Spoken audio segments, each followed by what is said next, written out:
Mesdames, Messieurs, les chefs d'État et de gouvernement de la CARICOM, Monsieur le secrétaire général de la CARICOM, Mesdames, Messieurs, les chefs de délégation de la CARICOM, Monsieur le Premier ministre d'Haïti, Monsieur le Président du Sénat de la République, Monsieur le Président de la Chambre des députés, Monsieur le Président de la Cour de cassation et le Président du Conseil supérieur du pouvoir judiciaire, Mesdames, Messieurs les membres du gouvernement, Monsieur le Président de la Commission des Affaires étrangères du Sénat de la République,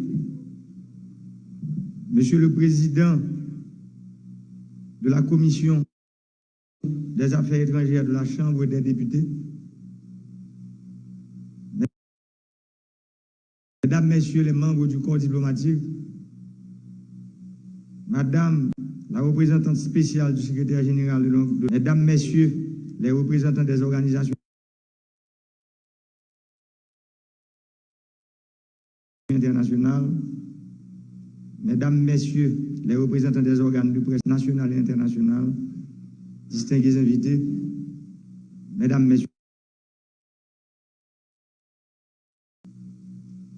je suis très heureux de vous accueillir en Haïti à l'occasion de la 29e réunion intersessionnelle de la conférence des chefs d'État et de gouvernement de la CARICOM. Par mon organe, la nation tout entière vous formule la plus cordiale bienvenue et vous souhaite un très agréable séjour chez vous. Je veux par la même occasion remercier les chefs d'État et de gouvernement qui ont fait le déplacement en dépit de leurs multiples engagements et de leurs hautes responsabilités. C'est un signal fort qui est lancé quant au redimensionnement et à l'affirmation du leadership collectif régional. À ce propos, je compte beaucoup sur votre volonté à mettre à contribution vos ressources habituelles pour la conduite effective et le succès de ces 2 journées de travail. Il me plaît également d'adresser des félicitations à l'honorable docteur Kate Michel, Premier ministre de la Grenade, pour l'excellent travail accompli durant sa gestion de la conférence des chefs d'État et de gouvernement de la communauté caribéenne. J'en profite pour saluer tout aussi bien le travail remarquable réalisé par le secrétaire général, l'ambassadeur Lawak. Je souhaite à vous tous, frères et sœurs de la Caraïbe, la plus cordiale bienvenue en Haïti, terre de liberté. Vous êtes ici. Mesdames, Messieurs les chefs de délégation, distingués invités, Haïti, pour la 2e fois, depuis son intégration à la communauté de la Caraïbe, assure la présidence de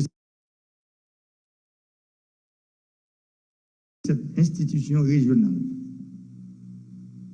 Je l'assume à un moment très spécial où la région des Caraïbes a connu un nombre élevé de phénomènes atmosphériques extrêmes provoqués en grande partie par le réchauffement climatique. Selon les experts, la fréquence de ces phénomènes tend à augmenter. Cette situation causera des pertes et dommages parfois irréversibles, pouvant ralentir sérieusement le développement socio-économique des pays de la région et en même temps miner les lourds efforts engagés en vue d'atteindre les objectifs de développement durable vers l'horizon 2030. Les risques induits par le changement climatique sont planétaires et leurs conséquences agissent de manière indiscriminée.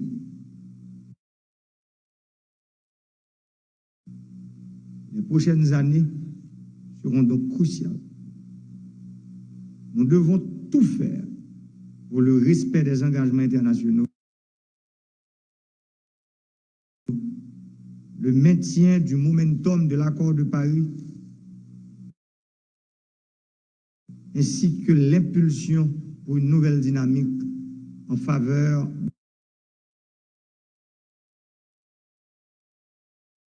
de l'action climatique confrontée aux défis de son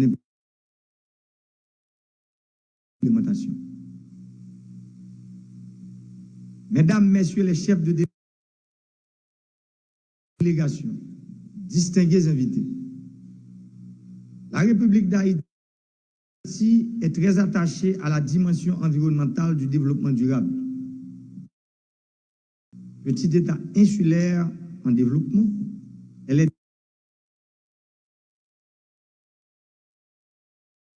déterminée à renforcer sa résilience aux cyclones qui secouent chaque année la région des Caraïbes, entre autres.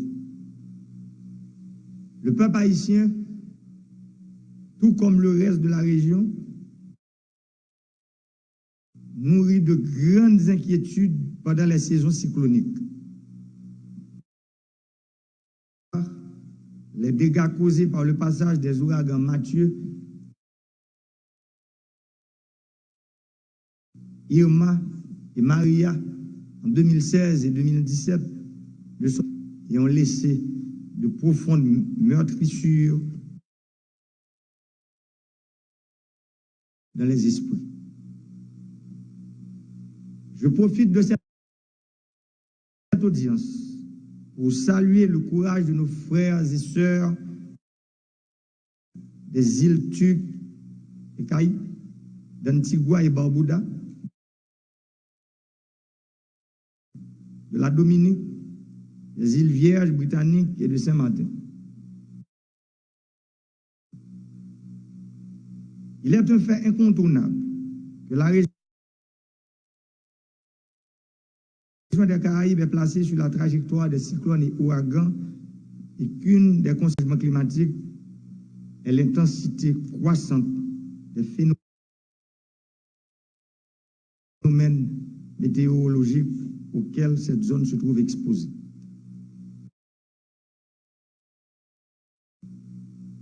Nous devons nous prémunir face à ces risques. Nous devons le faire ensemble, car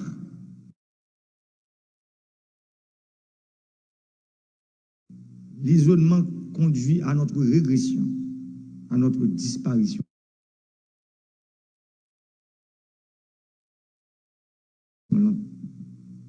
Sachez que l'union fait la force. L'une des options pour contrecarrer les conséquences néfastes de ces événements adverses est de mettre en place ou de renforcer les mécanismes existants de financement des risques de catastrophe. Ceux-ci permettront aux pays victimes d'accéder rapidement au lendemain même des catastrophes à des fonds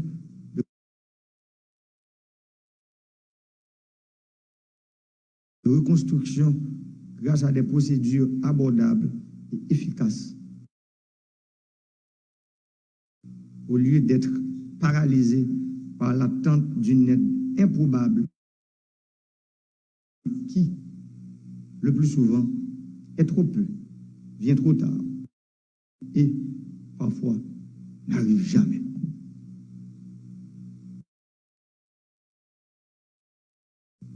l'un des instruments préconisés par la Banque mondiale serait de mettre en place un mécanisme de financement ex ante.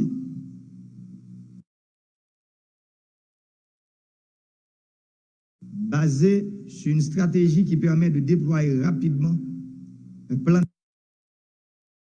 d'action fiable à même de s'adapter à l'évolution des menaces. Cette stratégie requiert, entre autres, de la détermination régionale, un plan coordonné, un processus décisionnel rapide et enfin, un fonds de réserve pour lancer les premiers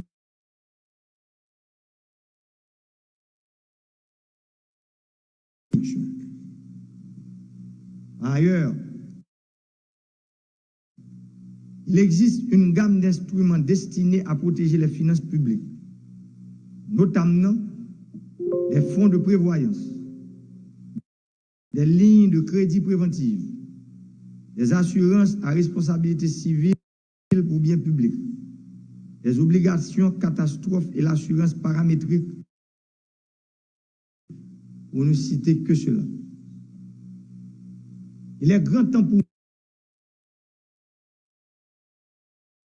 nous, leaders régionaux, d'entamer la réflexion sur un véritable système répondant aux besoins des pays victimes des catastrophes naturelles. Capitalisation du Caribbean Catastrophe Risk Insurance Facility, CCRIF, peut être aussi l'une des options à privilégier. C'est dans cette optique que j'ai pris l'initiative d'organiser dans les prochains mois une conférence internationale sur le renforcement des mécanismes de résilience aux effets du changement climatique et de la gestion des catastrophes naturelles dans la Caraïbe.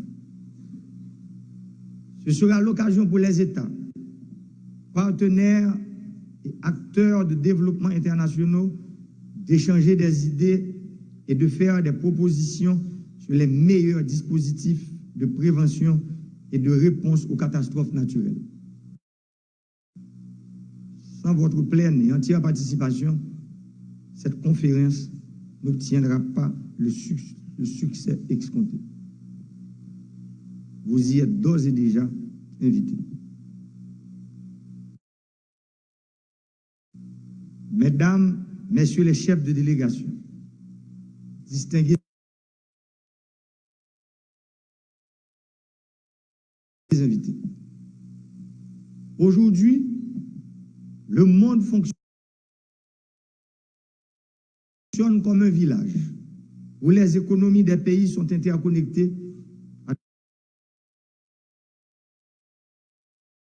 travers des mécanismes de marché et de coopération internationale. Et en même temps, les ressources financières deviennent de plus en plus rares. D'où l'obligation pour chaque pays, pour chaque regroupement régional, de gérer ses ressources avec rationalité et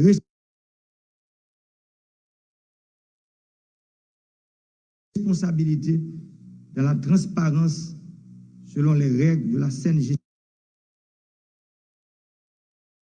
des finances publiques. La lutte contre la corruption, en plus d'être une exigence nationale, s'inscrit en droite ligne dans le cadre d'une série d'exigences de la globalisation et de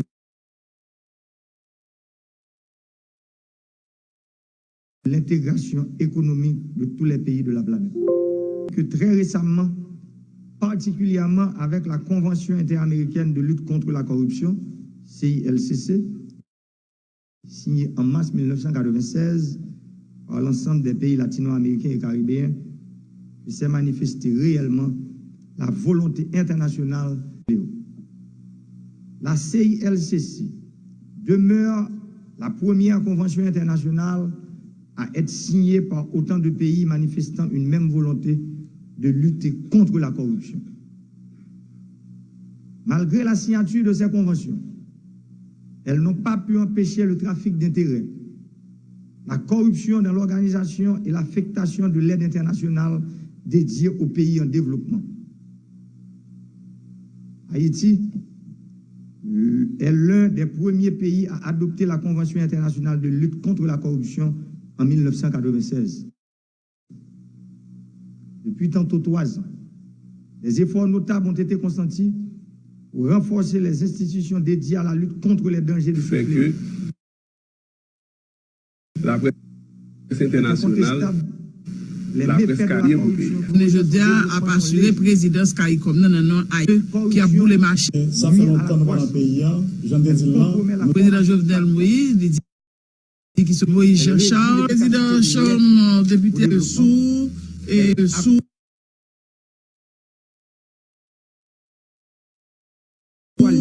Et retomber pour faire un sable gain pour payer. Et quand elle fait système, cela devient plus grave.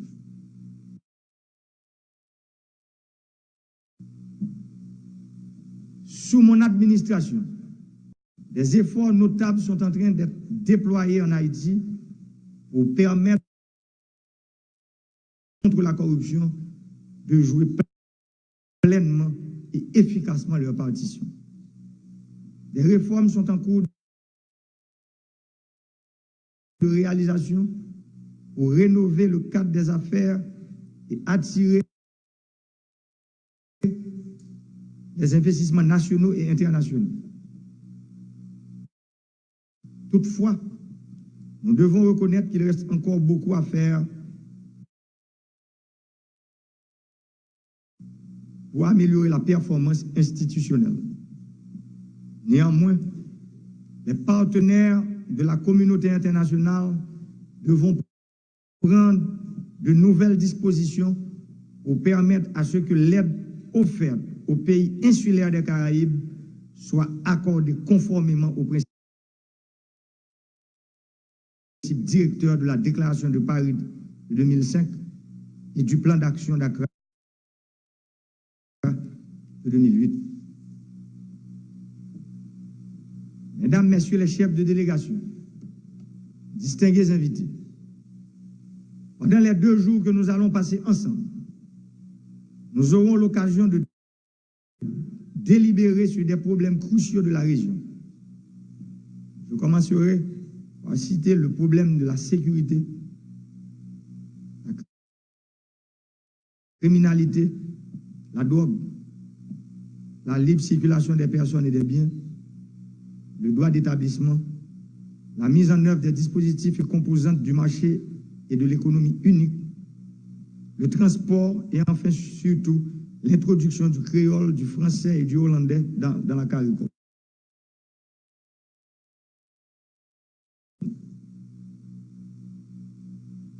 Le crime transnational organisé est un souci majeur tant il est devenu une gangrène pour nos États. Pour le combattre, une politique concertée est nécessaire. Nous ne sommes pas sans savoir que ces efforts sont lourds de conséquences pour nos sociétés et par ricochet pour notre jeunesse. En fait, nous devons non seulement renforcer notre coopération, mais aussi mettre en place des dispositifs de sécurité pour la protection de notre système économique et la prévention des perturbations politiques et sociales. La sécurité reste et demeure la clé de voûte pour le bon fonctionnement, par exemple, du secteur touristique régional, locomotive de l'économie de la